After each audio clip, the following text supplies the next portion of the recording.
Bon matin à tout le monde. Ça va bien? Écoutez, je suis content d'être avec vous ce matin pour vous parler d'un petit bijou, un texte vraiment encourageant.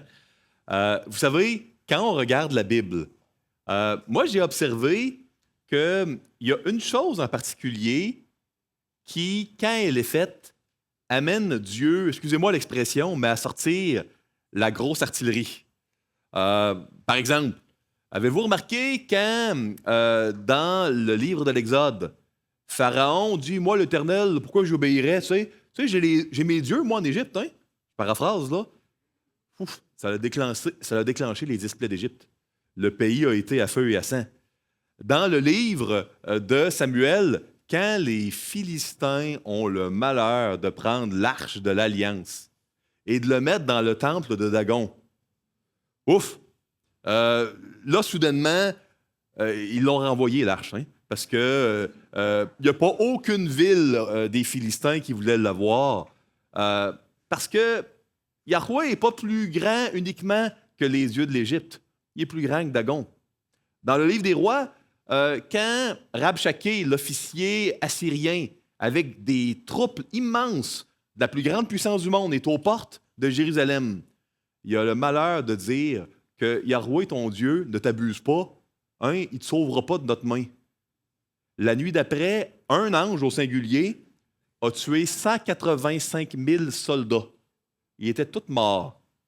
Et il est reparti rapidement, puis je ne pense pas qu'il a insulté l'Éternel à nouveau. Ce matin, on ne parlera pas de conflit, on ne parlera pas de convoitise, on ne parlera pas d'insatisfaction, on va parler d'occultisme. Il y a des forces occultes qui existent. La Bible en parle du début à la fin. Hein, c'est une réalité. Les anges, les démons, le monde occulte, le monde invisible. Ce monde-là est présent aujourd'hui. Puis j'ai une bonne nouvelle pour vous ce matin. On va voir dans le livre des Nombres Dieu sortir sa grosse artillerie ce matin. Parce que on va voir que le roi Balak va avoir l'idée, lui, de dire hey, ça ne fonctionne pas. Sion et Og, ça n'a pas bien fonctionné, la force militaire. On va faire appel à un spécialiste d'occultisme, puis on va les battre par les puissances occultes. Et puis on va voir l'impuissance complète des forces occultes les plus grandes contre l'Éternel. Peut-être que dans votre vie, vous vivez des conséquences de l'occultisme que vous avez fait étant jeune, que d'autres ont fait dans votre entourage. Mais moi, la nouvelle que je veux vous amener ce matin, c'est laissez-vous jamais aller à la peur. L'Éternel est beaucoup plus puissant que n'importe quelle force occulte qui existe. Prions, s'il vous plaît. Seigneur Jésus, merci pour ta puissance, ta grandeur. Merci parce que tu es le plus fort, tu es le plus puissant, puis tu es notre Dieu. Et puis, il n'y a aucune force occulte qui jamais pourra venir nous faire du mal sans, Seigneur, que toi, tu le permettes. Et puis, si on est tes enfants, ben, on sait que tu vas nous protéger. On t'en remercie. Dans le nom de Jésus. Amen. Donc, là, on est vraiment rendu de l'autre côté du Jourdain. Puis de l'autre côté du Jourdain, c'est le pays promis, c'est Jéricho. On a fini, là. On a fini vraiment les routes, les détours. On est à Sittim. On est vraiment rendu là où Josué, chapitre 1, va reprendre. On est arrivé. Il reste juste à traverser la rivière. Mais ça, c'est pas Moïse qui va le faire. Celui qui va faire traverser le peuple, ça va être Josué. Donc, on est à destination dans un endroit qu'on appelle la plaine de Moab.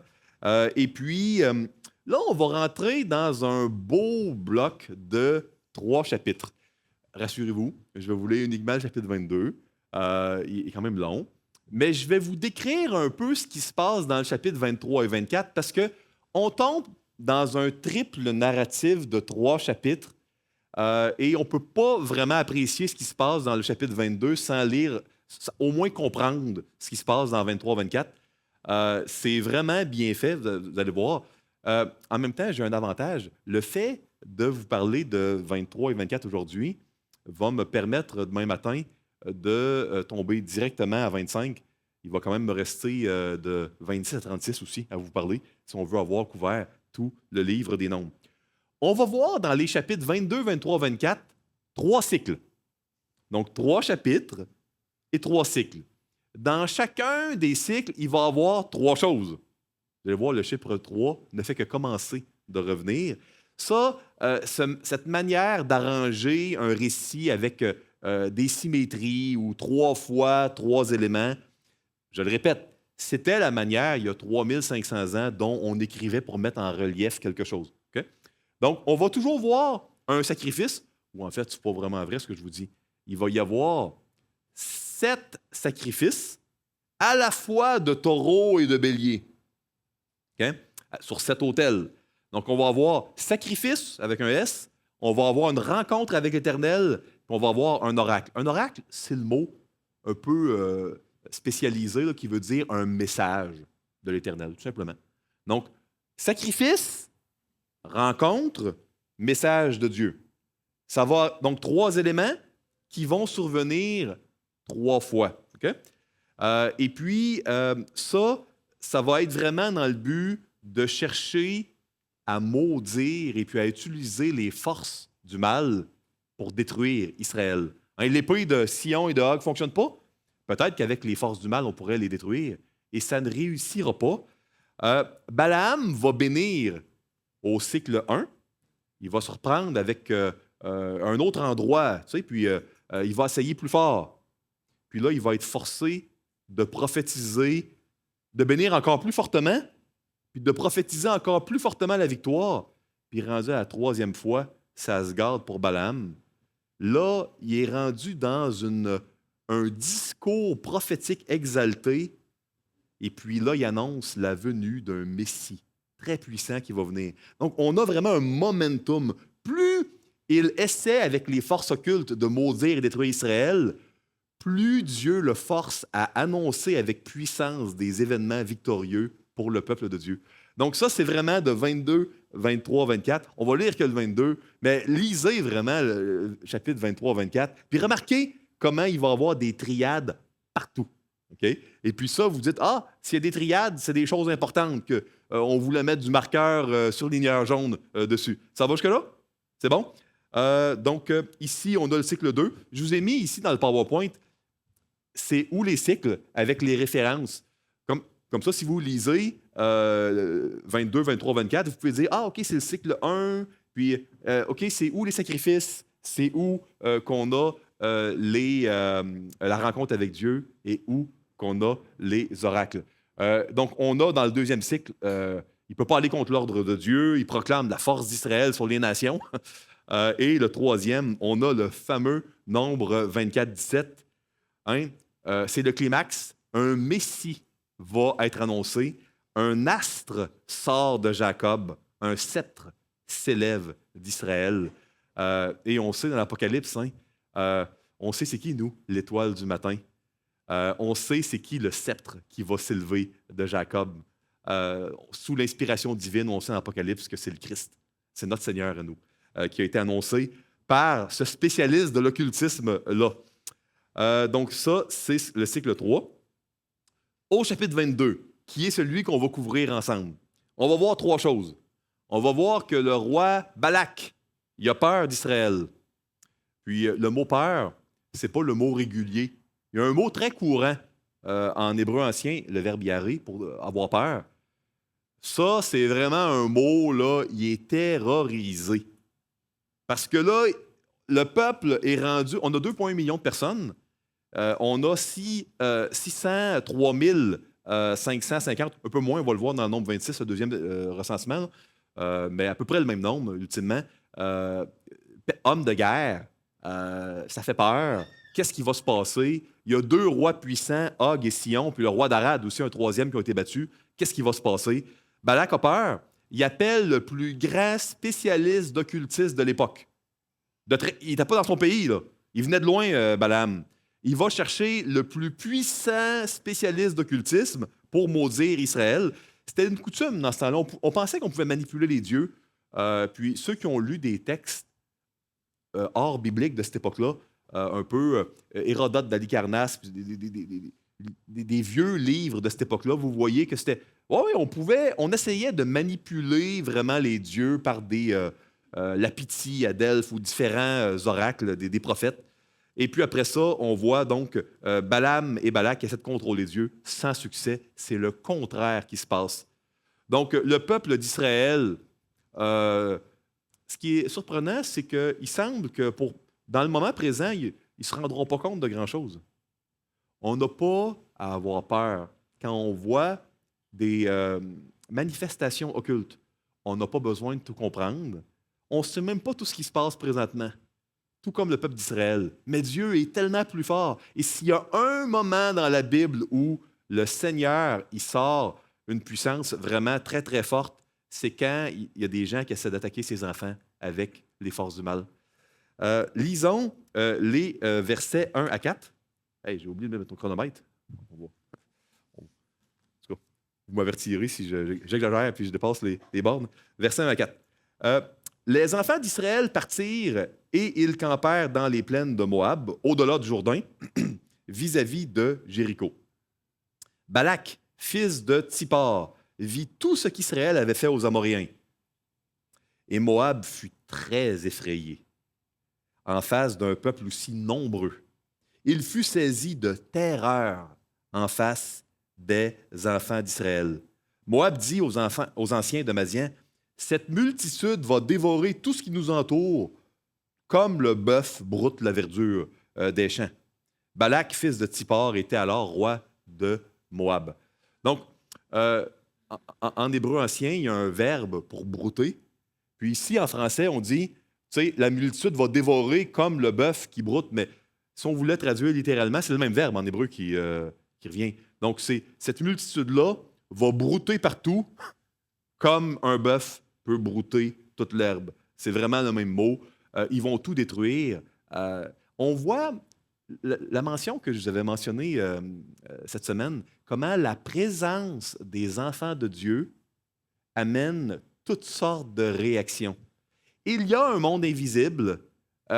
Jésus avait raison de dire, hein, les ténèbres n'aiment pas la lumière. Surtout que cette génération-là, elle utilise l'intercession.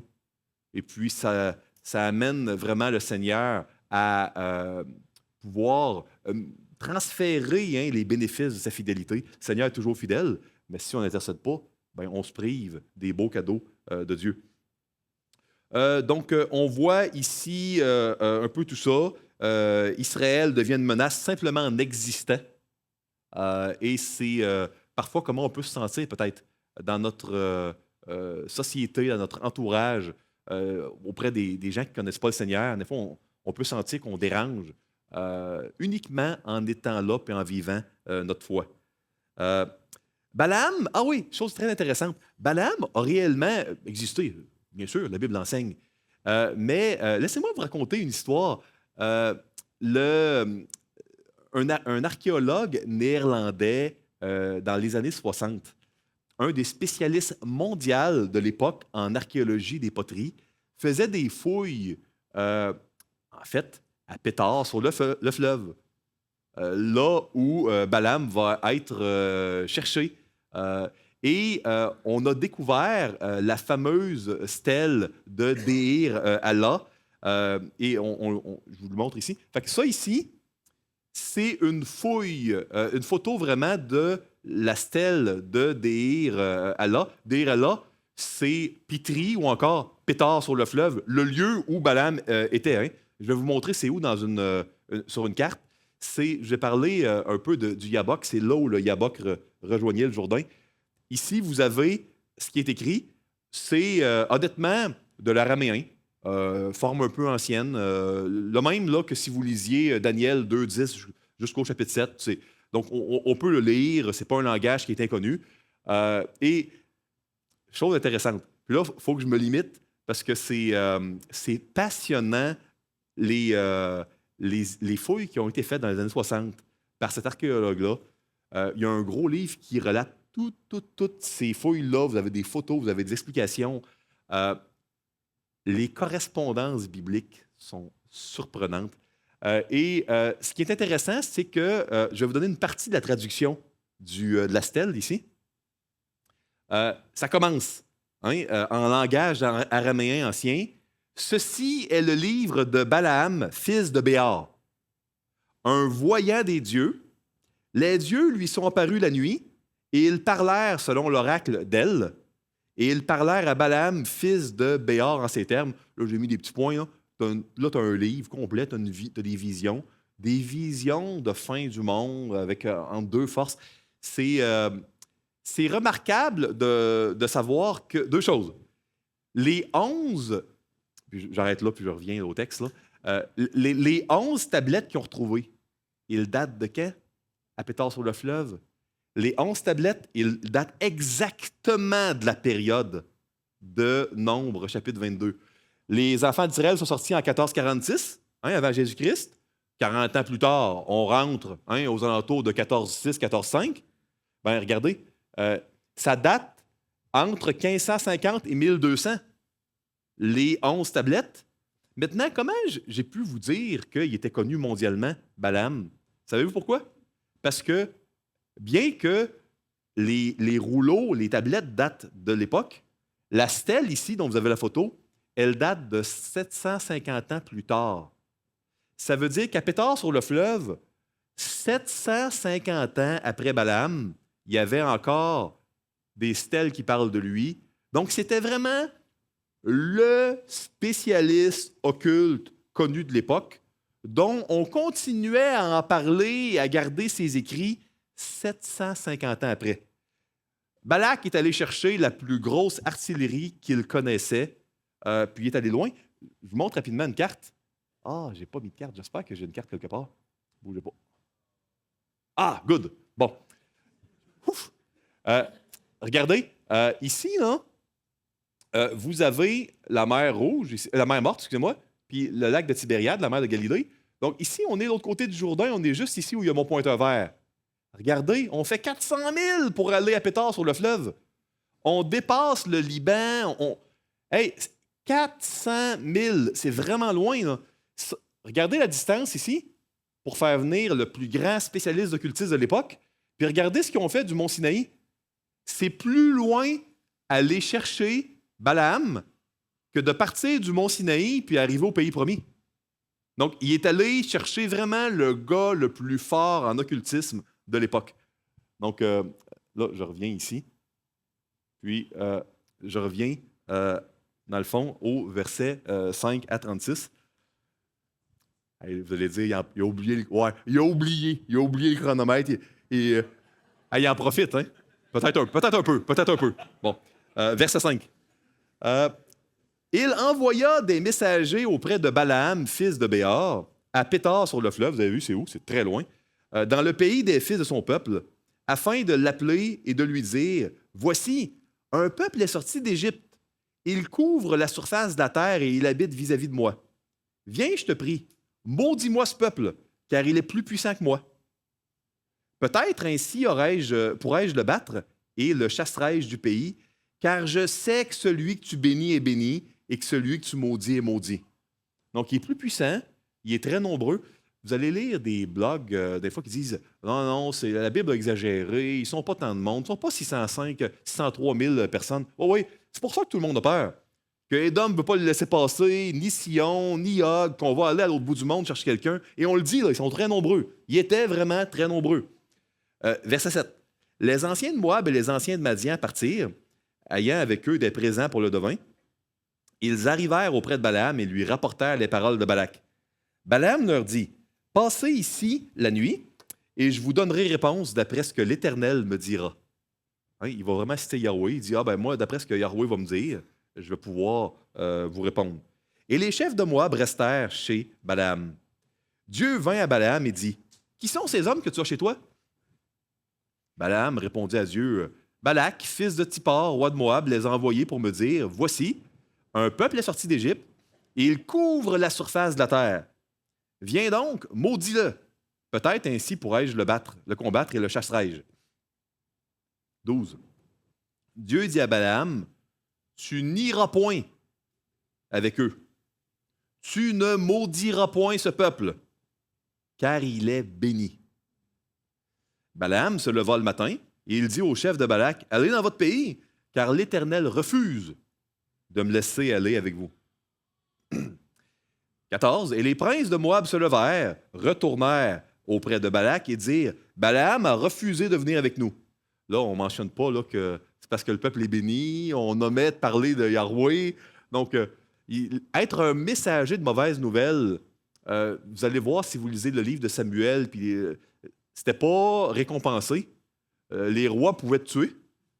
Mais si tu amenais une bonne nouvelle, là, c'était moins pire. Tu vas être récompensé. Donc, on voit que le message se déforme un peu ici. Hein. On omet là qu'il est béni puis que Dieu refuse. Verset 15. Balak envoya de nouveau des chefs en plus grand nombre et plus considérés que les précédents. Ils arrivèrent auprès de Balaam et lui dirent, ainsi parle Balak, fils de Tsippar, que l'on ne t'empêche donc pas de venir vers moi, car je te rendrai beaucoup d'honneur.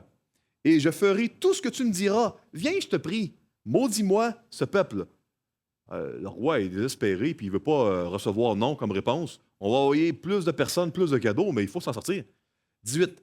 Balaam répondit et dit au serviteur de Balak, quand Balak me donnerait sa maison pleine d'argent et d'or, je ne pourrais faire aucune chose, ni petite ni grande, contre l'ordre de l'Éternel mon Dieu. Maintenant, je vous prie, restez ici cette nuit, et je saurai ce que l'Éternel me dira encore. Ça semblait pas mal clair la nuit d'avant. Hein? Est-ce que ça vous arrive, vous, que vous allez redemander à Dieu quelque chose qui est bien, bien clair, mais vous voudriez tellement avoir une autre réponse que vous allez leur demander? Ça nous arrive, nous aussi. Hein? Moi, ça m'est déjà arrivé, en tout cas. Donc, certainement que je ne suis pas le seul ici. Verset 20. Dieu vint à Balaam pendant la nuit et lui dit, « Puisque ces hommes sont venus pour t'appeler, lève-toi, va avec eux, mais tu feras ce que je te dirai. » Balaam se leva le matin, scella son ânesse et partit avec les chefs de Moab. La colère de Dieu s'enflamma parce qu'il était parti. Inquiétez-vous pas, c'est le verset le plus difficile du chapitre. On va y venir, puis on va essayer d'analyser ce qui se passe ici. Et l'ange de l'Éternel se plaça sur le chemin pour lui résister. Balaam était monté sur son ânesse et ses 2 serviteurs étaient avec lui. 23. L'ânesse vit l'ange de l'Éternel qui se tenait sur le chemin, son épée nue dans la main.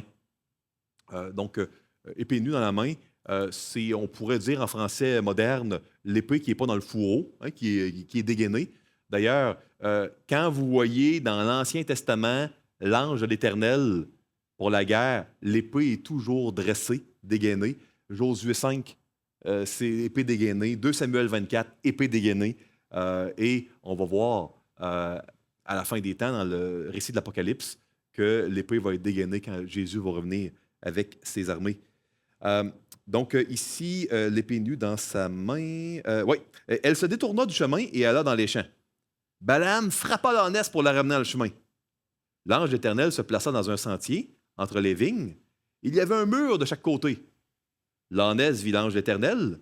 Elle se serra contre le mur et pressa le pied de Balaam contre le mur. Balaam la frappa de nouveau. L'ange d'Éternel passa plus loin. On est rendu à combien de fois, là? Ah, 3! Et vous? 3 revient souvent ici dans le narratif. Il y a 3 cycles de 3. Il va y avoir beaucoup d'autres triades, dont le nombre de fois que l'ange d'Éternel arrête Balaam et l'âne. Donc, 26, l'ange de l'Éternel passa plus loin et se plaça dans un lieu où il n'y avait point d'espace pour se détourner à droite ou à gauche. L'ânesse vit l'ange de l'Éternel et elle s'abattit sous Balaam. La colère de Balaam s'enflamma et il frappa l'ânesse avec un bâton. L'Éternel ouvrit la bouche de l'ânesse et elle dit à Balaam, « Que t'ai-je fait pour que tu m'aies frappé déjà 3 fois? » Donc, on voit un miracle assez impressionnant. Dieu qui permet à un âne de parler. Ça nous renseigne quand même sur les trucs dans lesquels Balaam avait trempé parce qu'il ne semble même pas surpris.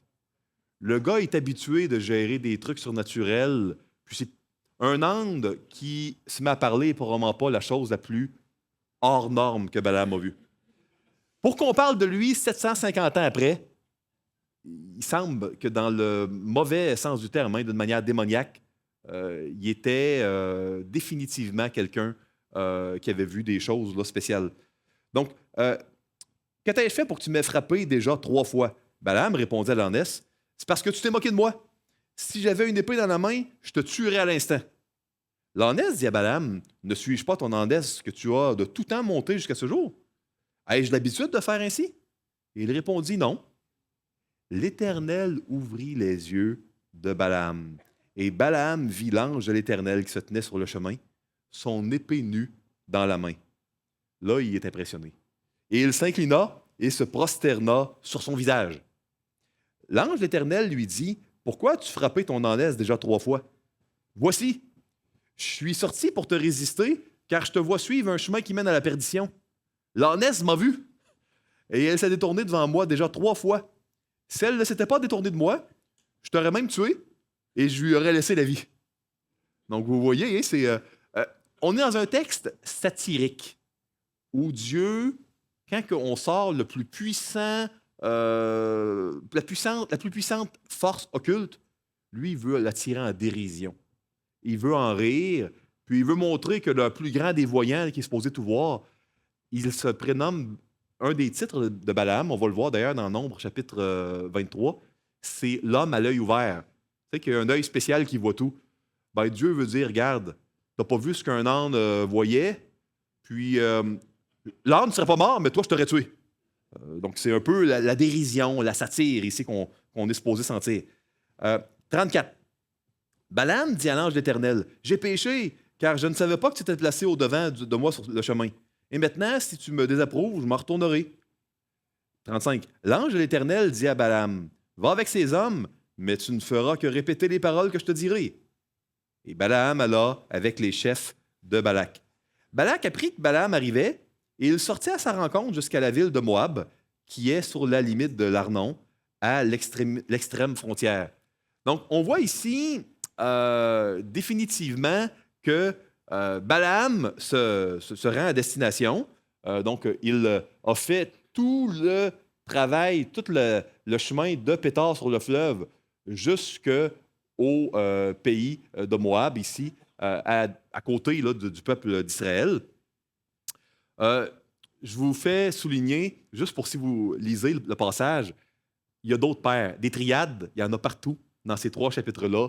Donc, entre les versets 5 et 14, vous avez 2 jours, 15 à 35, une autre paire de 2 jours, puis après ça, de 22, 36 à 24, 25, vous avez une 3e paire de 2 jours. On va voir qu'il va aller il y a 3 rencontres avec Dieu, etc. Puis tout ça, là, c'est pour nous montrer que la souveraineté de Dieu est absolue. Il contrôle tout. Il n'y a pas aucune force occulte dans le monde, aussi réputée et puissante, extraordinaire soit-elle, qui peut échapper au contrôle de Dieu qui est absolu. Donc, si la bonne méthode n'était pas la méthode de Og, de Sion, la méthode militaire, la force humaine, les forces spirituelles sont encore moins la bonne méthode quand on veut s'attaquer aux enfants de Dieu. Parce que comme Dieu va le dire par la bouche de Zacharie, bien des siècles plus tard, quand on s'attaque aux enfants de Dieu, on s'attaque à la prunelle des yeux de Dieu. Maintenant, le verset le plus peut-être déconcertant, c'est le verset 22. Parce qu'on peut se dire, pourquoi Dieu se met en colère parce qu'il est parti, alors qu'il dit, tu peux y aller? Vous êtes d'accord avec moi? Si vous dites à vos enfants, oui, tu peux aller au boulot-croûte, puis là, quand il va au boulot-croûte, vous vous mettez en colère contre lui, ben, c'est un peu injuste. Vous êtes d'accord avec moi? Il y a des enfants peut-être qui vont dire oui ou qui n'oseront pas. Bon, quelques enfants. C'est parce que, vous savez, dans la Bible, le mot hébraïque qui, le mot qui, là, c'est ça ici, c'est ce sigle-là ici. Lui, il peut être traduit par bien des mots. Il peut être traduit par parce que, mais très souvent, il peut être traduit par quand ou lorsque. Il y a plein de traductions différentes.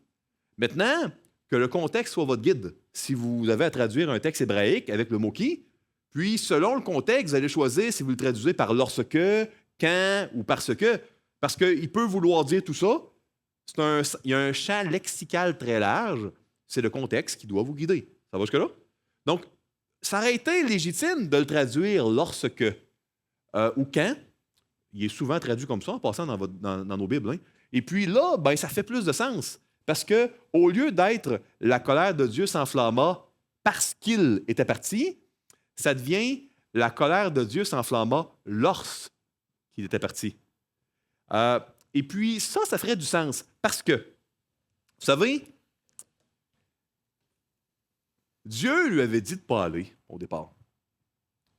Puis là, il a insisté. Pourquoi?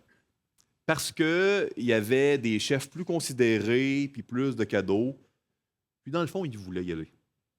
Parce qu'il voulait les cadeaux, puis il voulait l'honneur. Comment est-ce que Balaam est devenu un spécialiste de renommée internationale? C'est pas en refusant les invitations des rois. Donc, il voulait y aller. Puis il a demandé jusqu'à ce qu'on lui dise oui, mais son cœur était tellement pas à bonne place quand il est parti que ben, Dieu est en colère. Si il était parti avec un cœur mieux disposé, certainement que le Seigneur n'aurait pas été en colère contre lui. Comment je fais pour dire que le cœur n'était pas bien disposé? Pour qui je me prends pour voir dans le cœur de Balaam? Ben, je fais juste lire ce que 2 Pierre, ce que Jude, ce que Deutéronome, Josué. Il y a tellement de textes bibliques sous l'inspiration divine qui nous disent ce qu'il y avait dans le cœur que, ben, je le sais parce que Dieu le dit, simplement. Cet homme-là était méchant. C'était un homme occulte, diabolique. Le cœur n'était pas à bonne place. Dieu nous le dit. Dieu sait ce qu'il y a dans le cœur. Donc, c'est pour ça que Dieu s'est mis en colère. Il n'avait pas le cœur à bonne place. Il a continué à demander aussi longtemps qu'il n'a pas eu la réponse qu'il voulait. Vous savez, peut-être que c'est une technique en cours, si vous êtes avocat, qui peut être utile, hein, demander à quelqu'un des questions aussi longtemps qu'il n'a pas répondu comme tu voulais. Mais c'est définitivement pas une technique qu'on devrait prendre avec le Dieu Tout-Puissant de l'univers. Continuer à insister. La réalité, mes frères, mes sœurs, c'est qu'il y a des choses pour lesquelles on ne devrait même pas prier. Vous savez, il y a des choses que Dieu nous dit. Dieu nous dit de ne pas voler. Il nous dit de ne pas mentir. Il nous dit qu'on va avoir un seul Dieu devant notre face.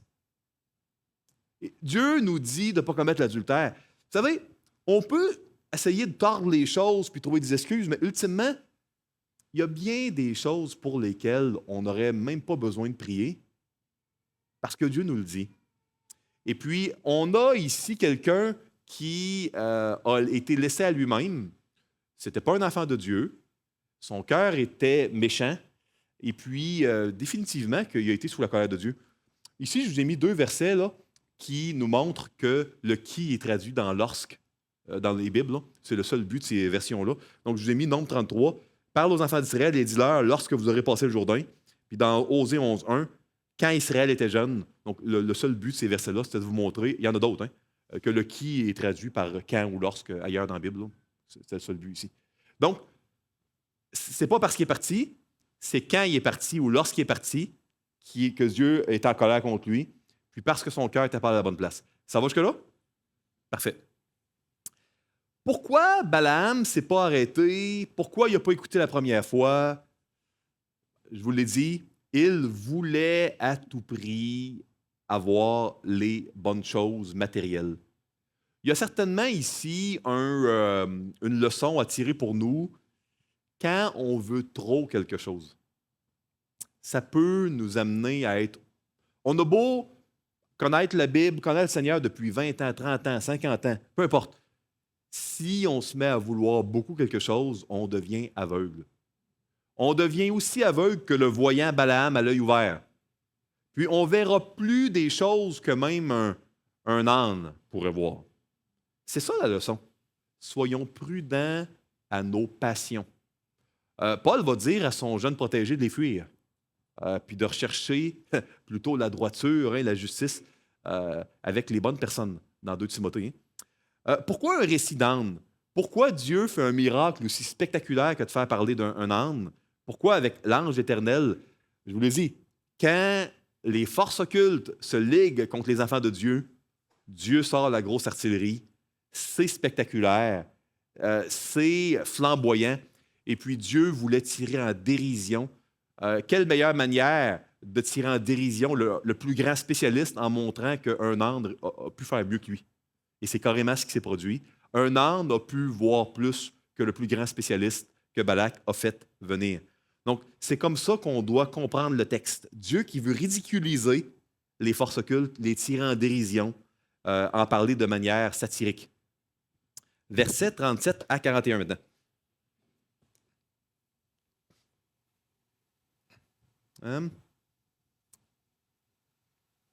Balak dit à Balaam, « N'ai-je pas envoyé des messagers auprès de toi pour t'appeler? Pourquoi n'es-tu pas venu vers moi? Ne puis-je donc pas te traiter avec honneur? » Balaam dit à Balak, « Voici, je suis venu vers toi. Maintenant, me sera-t-il permis de dire quoi que ce soit? Je dirai les paroles que Dieu mettra dans ma bouche. » Balaam alla avec Balak, et ils arrivèrent à Kiriath-Hutsot. Balak sacrifia des bœufs et des brebis, et il en envoya à Balaam et aux chefs qui étaient avec lui. Le matin, Balak prit Balaam et le fit monter à Bamoth-Baal, d'où Balaam vit une partie du peuple. Donc, Bamoth, c'est vraiment un haut lieu. Donc, le haut lieu de Baal, sur des montagnes, une place très élevée. C'était coutume dans l'Ancien monde de mettre les lieux de culte sur des lieux très, très élevés, comme si on pouvait, un peu à la mode de la tour de Babel, réussir à atteindre le ciel par nos propres forces. On va vraiment dans une place forte de Baal en espérant qu'on va réussir vraiment avec le grand spécialiste de l'occultisme dans le haut lieu de Baal. Puis on le voit en plus, le peuple visuellement, on va faire des sacrifices. Là, le temps nous manque, mais les sacrifices, on va offrir des taureaux et des béliers. Vous dites, bon, OK, tant mieux. Non, comprenez-moi bien. Les taureaux, c'était les animaux les plus précieux de l'époque. Puis les béliers étaient les symboles de l'autorité. Donc, on prend l'animal précieux et puissant de le taureau, les béliers qui représentent l'autorité. On est dans le haut lieu de Baal. Puis on va même les sacrifier à la mode de Lévitique 1 à 4. On se dit, on va réussir à manipuler l'Éternel. On va faire 7 autels. Tout est fait pour manipuler Dieu. Le chiffre 7, le haut lieu, les mêmes animaux qui sont prescrits pour l'expiation ou la consécration ou les holocaustes dans Lévitique 1 à 4. On essaie vraiment de manipuler Dieu par tous les moyens. 7, je le mentionnais, c'était un chiffre qui référait vraiment au ciel, pas seulement pour les enfants d'Israël, pour tous les peuples de l'Ancien Moyen-Orient, parce que dans l'Antiquité, il n'y avait pas de télescope. Donc, on ne pouvait voir que 7 astres visuellement dans le ciel. En passant, on voyait un beau ciel hier, hein, les étoiles filantes. C'était très beau, hein, ceux qui ont eu l'occasion de regarder un peu le ciel. C'était encore plus beau dans ce temps-là, puisqu'il n'y avait aucune pollution visuelle. Et puis, donc, on pouvait voir vraiment le Soleil, la Lune, Vénus, Mars, Mercure, Saturne de Jupiter. C'était les 7 astres qu'on pouvait voir. On ne pouvait pas en voir d'autres. On pouvait voir des étoiles, mais des astres de notre système, il n'y en avait que 7. Donc, on pensait qu'il y en avait juste 7. Et c'était les 7 qui étaient visibles. Ils ont été déifiés par toutes sortes de cultures de l'époque. Puis 7, c'était le chiffre de Dieu. Et c'était également, pour le peuple d'Israël, de la création, vraiment le chiffre de Dieu aussi. Il avait créé le monde en 6 jours. En 6 jours, il s'est reposé le 7e, etc. On voit ici plusieurs éléments. On voit que Balak est mécontent. Ça a été plus long que prévu. Imaginez-vous, la première délégation, faire 400 000 aller et retour, en envoyer une deuxième. Lui, il a peur. Il y a le peuple d'Israël. Il est terrorisé, puis là, Balaam fait la fine bouche. Parce que lui, il n'a pas eu l'information de Yahweh qui a refusé. Là. Donc, Balak semble mécontent, fait des reproches. Balaam, il dit, moi, je ne peux pas rien faire d'autre. Là. Je ne suis pas assez puissant. Je ne peux pas dévier ni à droite ni à gauche de ce que l'Éternel va me dire. On va y faire des sacrifices, on va aller au meilleur endroit, mais ajuste tes attentes, Balak, parce que je ne pourrai rien faire d'autre que l'Éternel ne me prescrira pas. Malgré tous les démons, toute ma réputation, ma connaissance mystique, je vais juste devoir faire ce que Dieu permet. Tout comme dans le livre de Job, Satan lui-même devait demander des permissions à Dieu pour faire quoi que ce soit. Donc, il ne réussit pas à manipuler Dieu, puis au contraire, plus il va essayer de manipuler, plus il va prophétiser des choses glorieuses puis puissantes sur les enfants de Dieu. Balaam aurait dû savoir que des siècles avant, Dieu avait fait une promesse à Balaam dans Genèse 12. Dieu avait dit, hein, je ferai de toi une grande nation et je te bénirai. Je rendrai ton nom grand et tu seras une source de bénédiction. Je bénirai ceux qui te béniront et je maudirai ceux qui te maudiront. Et toutes les familles de la terre seront bénies en toi. Cette bénédiction-là a été accomplie pleinement en Jésus-Christ. Il y a eu toutes sortes d'applications. Dieu, quand il fait une promesse, il peut avoir 10 rebonds, 10 applications différentes. Quand Joseph a protégé de la famine plein de nations sur la terre, clairement que ça a été un accomplissement partiel de Genèse 12. Mais il n'y a pas de bénédiction plus grande que Jésus-Christ, qui est le fils d'Abraham, hein, comme Matthieu, chapitre 1, s'empresse de nous le souligner. Ceux qui bénissent Jésus sont bénis, ceux qui maudissent Jésus sont maudits. Je vais terminer en vous donnant des applications de ce passage-là. Personne, si tu es un enfant de Dieu, ne peut te maudire. Aucune force occulte peut en venir à bout de toi. Certainement que si tu as joué avec l'occultisme avant ta conversion ou même après, les forces occultes peuvent être terrifiantes. Et c'est pour ça que Dieu nous donne des textes comme cela, pour nous rassurer puis nous dire, regarde, laisse-toi pas aller à la peur devant ces forces occultes-là, qui certainement, quand on en voit des manifestations, peuvent être terrifiantes. Puis des enfants de Dieu peuvent voir des manifestations, mais personne, même pas Balaam, ni même Satan lui-même, ne peuvent absolument rien faire que Dieu n'aura pas permis. Dieu est le plus fort. On a besoin, quand on voit des forces occultes, mais je vais faire une application additionnelle. Quand on voit des gouvernements ou des sociétés qui vont à droite ou à gauche, puis que la foi est menacée, on a besoin de se rappeler Nombre chapitre 22, 23 et 24. Parce que ce qui est vrai pour les forces occultes sont vrai également pour les gouvernements. Les grandes forces, plus grandes que nous, ils ne peuvent rien faire. Ils sont ridicules. Ils sont complètement ridicules face à la souveraineté et à la puissance absolue de notre Dieu. Puis on doit le croire, on en a besoin. C'est pour ça qu'on a 3 chapitres comme ça. Et ça fait partie des choses qui doivent influencer nos désirs. Tu sais, 1 Corinthiens 10, le livre des Nombres, dans le désert, c'est pour nos désirs, pour notre cœur, pour nous servir d'exemple. On a besoin, oui, de ne pas aller vers toutes les mauvaises choses qu'on a parlé cette semaine, mais on a besoin de ne jamais oublier à quel point Dieu est puissant. S'il y a des gens ici qui ne sont pas des enfants de Dieu, sachez qu'on croit tous à un Dieu. Si vous êtes athée, vous croyez quand même à une autorité suprême. Peut-être que c'est vous. Peut-être que votre Dieu, c'est la société. Peut-être que c'est votre argent, votre connaissance, vos habiletés. Peut-être que c'est quelqu'un d'autre, votre femme, votre mari, votre ami, vos médias sociaux. Peu importe.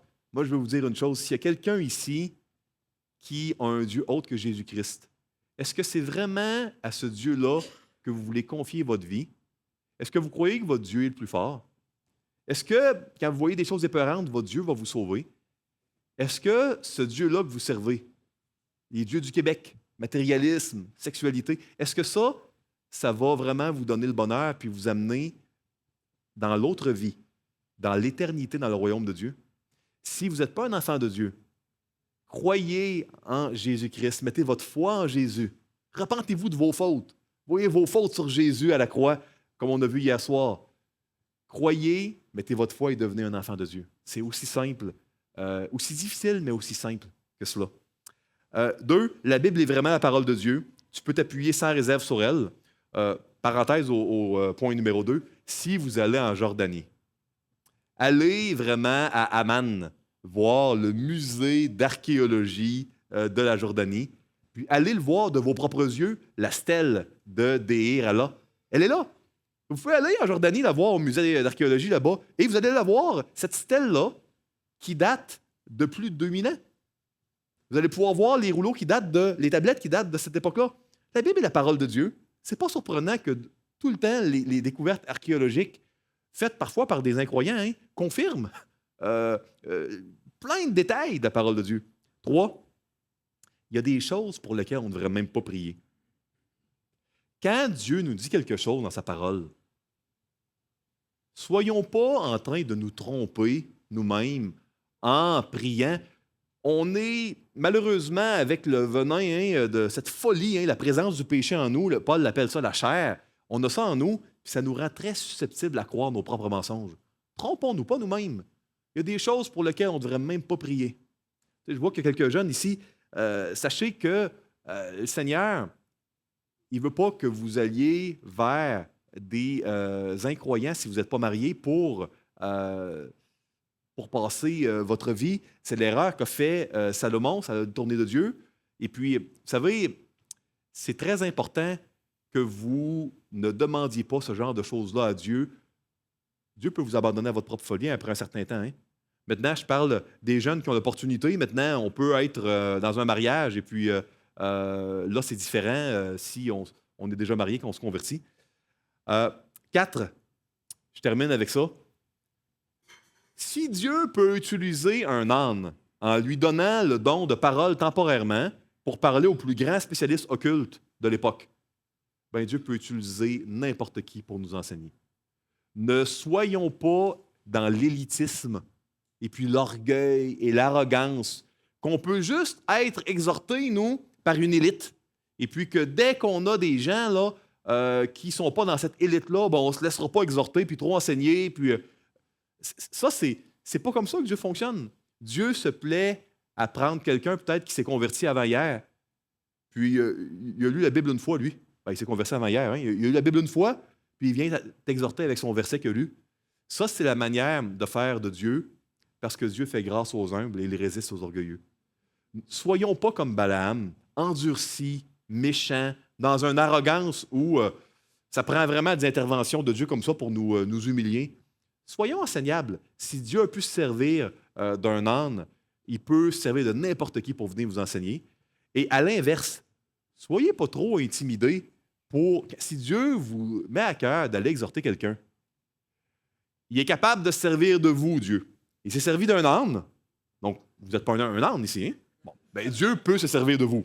Non, ben, c'est encourageant, hein? Fait que ça nous donne un peu d'assurance quand Dieu nous dit d'aller exhorter quelqu'un. Je termine par la prière. Seigneur Jésus, merci pour ce récit véridique. Merci pour ces preuves archéologiques. Merci parce que tu es le plus fort. Ta souveraineté est absolue, ta puissance aussi. Merci de tirer en dérision, en ridicule, les forces occultes les plus grandes. Merci pour le livre de Job, parce que Satan lui-même devait te demander la permission. Seigneur, moi je veux te demander de nous garder de la peur face aux choses occultes, celles qu'on voit puis celles qu'on ne voit pas. Donne-nous, en lisant ce texte-là, d'avoir une confiance et une paix complète en ta puissance, en ta protection. Dans le nom de Jésus, je te prie. Amen.